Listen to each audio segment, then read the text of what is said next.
living on the hard, and we want to talk to you about what it's like to live on the hard. Yeah, because boat life is hard, but it doesn't have to be this hard, this kind of hard. Well, it sometimes has to be this kind of hard. It does, because it is a necessary part of boat ownership. Because boats have bottoms, and you need to paint them, and all this other stuff. So we're going to talk to you about what it's like to live in your boat while you are on the hard in a boatyard like this, having work done. Staying on the path that I've chosen, straight up. Come my way and I'll see you at the top.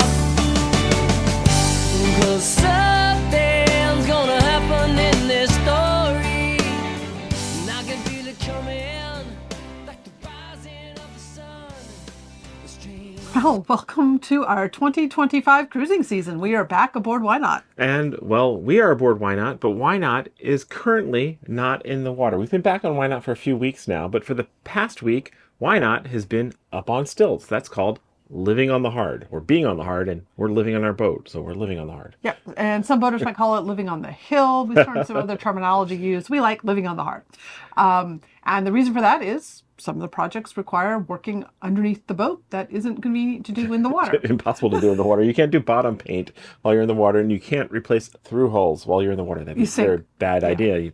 The holes in the bottom of your boat, when you replace them, got to be out of the water for that. So they lift us up, put us on these stilts, and they tie a ladder to the back of the boat. And this is one of the boatyards that actually lets people live on their boat while it's being worked on. Which is awesome, because it saves you a lot of inconvenience of not having to get a hotel room. Or for us, it wouldn't have been a big deal because we do still have the van with us. We did just complete 4 months out on the road touring around in the van. I have a lot of blog posts on that if you want to go look at that. But we do still have the van here with us. So we could have just lived in the van here. They would have allowed that as well. But the weather's been nice, so we decided to live aboard. And the weather being nice is the first thing to take into consideration if you want to live aboard while your boat is on the hard. So one of the important things that most boat marine air conditioning systems require seawater to function. So that means when you're not in the water, they will not work. So no air conditioning when you're on the hard unless you have a mini split or some other kind of more unusual type of air conditioning system for a boat. So, or you set up some sort of water circulation system, which I've heard some people do. It gets complicated. The first time we were hauled out for extended boat work was in Miami. We did a lot of videos from back in that time frame. God, that was a nightmare. 7 years ago.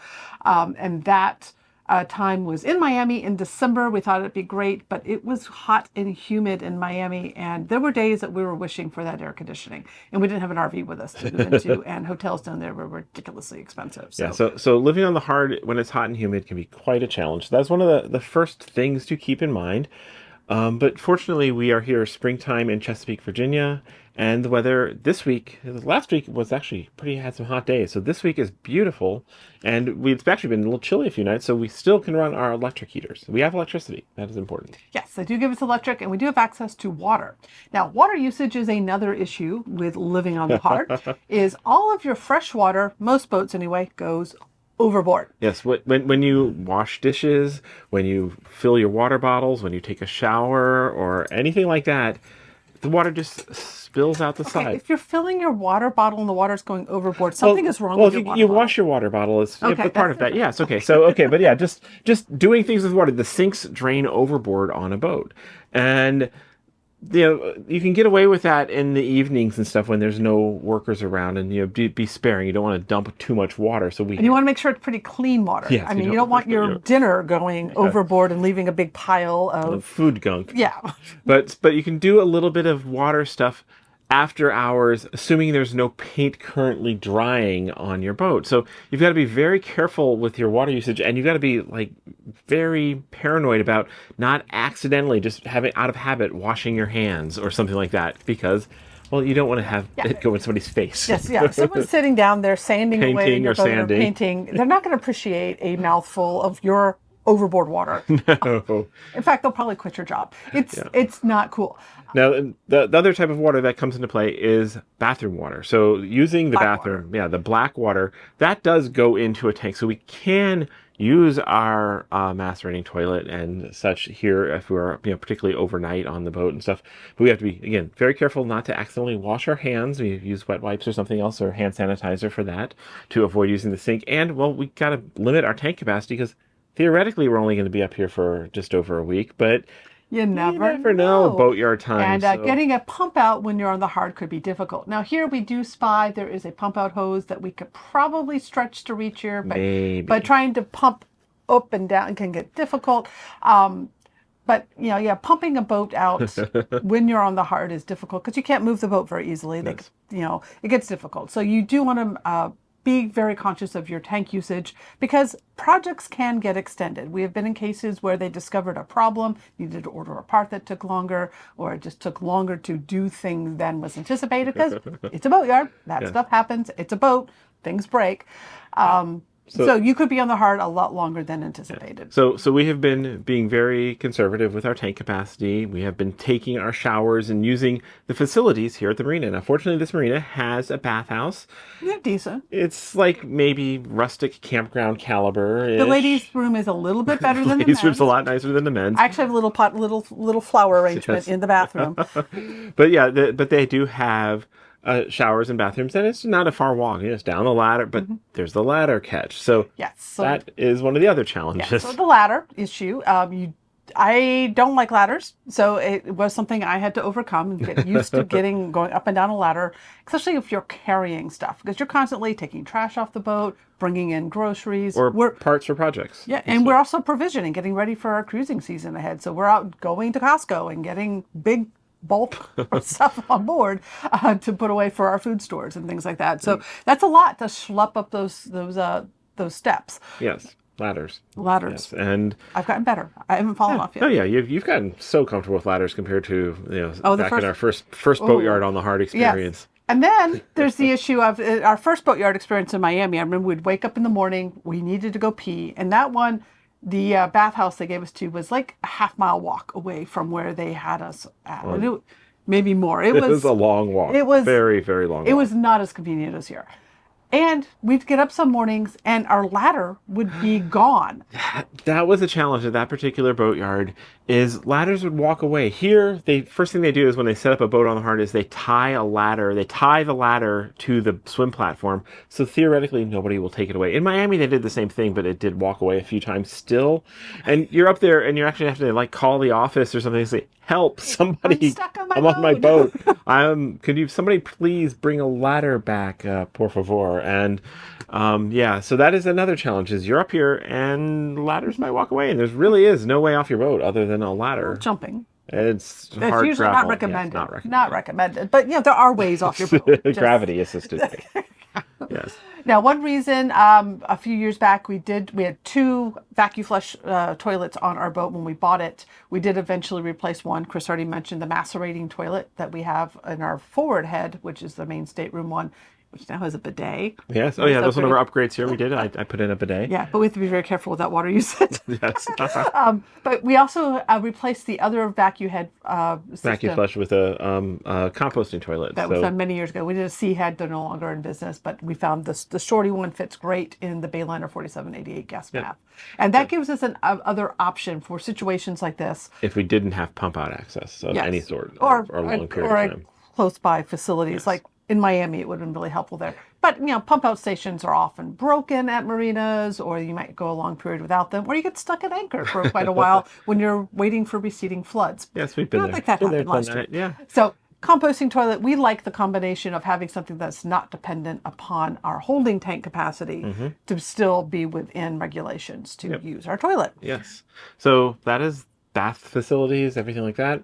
One of the other challenges of living on the hard is, your boat is in project mode and you might have mechanics right underneath you in your engine room starting at 7:30 in the morning. And that does change there's no relaxing sleeping in. This is not relaxed time. And in fact, we were having boat projects done while we're in the water before they hauled us as well. So anytime you're in a boatyard having projects done and you're living aboard, the boat is there to be worked on. Right. And you have to adapt to that. You want to take advantage of when they send the workers to your boat because that is the time you get. So they come on board. We just leave the doors unlocked. They come on board. We leave our bedroom door closed in case we're not up and ready yet for them. But yeah, you get to know your mechanics and your workers. And good morning. Hey, how was your weekend? Yeah. How was your weekend? You chit chat with them, and help them with you need this here. I'll get that for you. Get your tools. And yeah, so your boat is in chaos mode. We clean up a little bit in the evenings so that it's less chaotic. But yeah, all day long, the engine hatches are open. People are, now the other thing about living on the hard is the boat moves differently. The water's not moving it, but it doesn't really move other than the thuds of hammers or props being knocked off or shafts being pulled. And that does shake the boat in some interesting ways. And it feels different when you're walking on the boat because you're used to the boat. You kind of get used to moving the boat with sea legs. Now it's somewhat still, but it still moves a little bit. Because you're on stilts. Yeah. And you do feel like when he goes down to the front of the boat, I can feel him moving down there. And I'm sure you can feel me moving down there as well. The boat just shakes a little bit differently. And it takes some getting used to that you're not going to fall over. Like today we had a windy day. It was a really windy day. And, you feel the wind hitting the boat. And like, are we okay? We're just on little stilts, so no. Okay. But yeah, the boats you're probably safer on stilts than most places. The stilts are chained together and everything like that. But it's still it does give you that feeling, and it is a little disconcerting to step outside and be like, well, I'm way up off the water, way out off the ground. Yep. Yeah, thankfully we've got a very nice spot they plopped us on. We can have a clear water view. We're right next to their face dock, so the ICW is right there. We get to watch the barges and the boats, and the parade is starting of the cruising season. So we sometimes see 6 or 7 boats lined up waiting for the bridge and the lock. Yeah, so it's overall. It is kind of fun. It's a different way to live on your boat, to be in a boatyard and to be part of the projects. It's a lot better to be on site if you want the projects to go smoothly because they can ask questions interactively. You can stop things that are going the wrong direction. Yes. It's like, you really, no, that's not right. It's very helpful to be keeping an eye on your boat while projects. Well, we might do a video later about do-it-yourself maintenance versus boatyard maintenance versus being away, because we've done it all. We've done all different types of versions over the last 8 years. Things always work out better when your eyes are there, but that means you're in the boatyard. So it is. So yeah, we have been back aboard Why Not for about a month at the filming of this video. Yep. And a lot of that has been in boat project mode, wrapping up the project list we left them. They did a lot of stuff while we were gone, and they're still doing a lot of stuff now that it's thawed out and they can actually be working on the boat. And and we've just been enjoying. We have not pushed them to rush because the season is just starting to open up. Springtime here in the Chesapeake, and played this well, and they have kept pretty well on schedule here at Atlantic Yacht Basin. I've been pretty impressed with their schedule and things like that. So. And hopefully soon, we hope another 2 days, day and a half, we'll be back in the water, and then we can finish up projects, and we'll be provisioning, and we got to find storage for Blooper for the van. So if you are in the Chesapeake, Norfolk area, or know of this area and know of anywhere to store a van safely, down for tips, please shoot us an email or a comment and let us know. Know your favorite places. Yeah, we're looking for RV storage facilities that hopefully things will still be the same when we get back. It's probably about 6 months before we store again for winter.